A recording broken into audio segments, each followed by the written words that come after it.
Derrière ce portail, 12 corps en état de décomposition ont été découverts par la police il y a 3 semaines.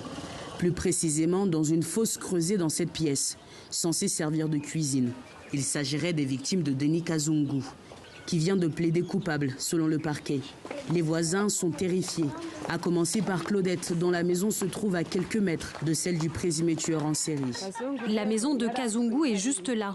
Claudette a emménagé il y a 1 mois dans le quartier. Elle décrit un homme qui aimait jouer au foot avec les enfants et qui était discret jusqu'il y a quelques semaines.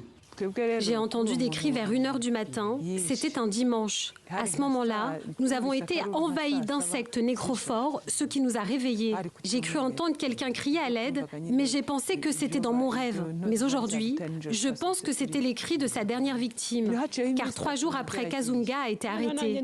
Les policiers ont trouvé un corps qui avait encore de la chair. Cette victime, il pourrait s'agir de Françoise, une amie que Jocelyne considérait comme une sœur. Il passait son temps à l'appeler, dès 8h du matin. On avait l'impression qu'il ne voulait pas lui laisser le temps de penser pour qu'elle accepte de le rencontrer.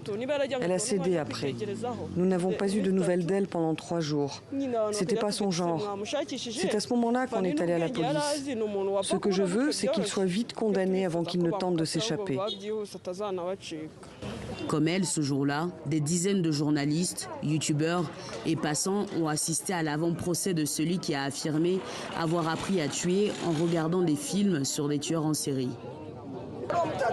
Il y a quelqu'un qui a donné le contact de Françoise à Kazungu. Et cette dame doit aussi être arrêtée, car c'est clairement du trafic d'êtres humains. Devant la cour, Kazungu a assuré avoir tué ses victimes, majoritairement des travailleuses du sexe, car elle lui aurait donné le sida. Les corps ont été retrouvés ligotés. Une enquête est en cours pour vérifier les dires de M. Kazungu. C'est sous la colère Tu le paieras devant Dieu.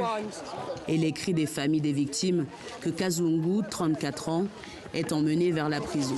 Il y restera 30 jours en attendant son procès.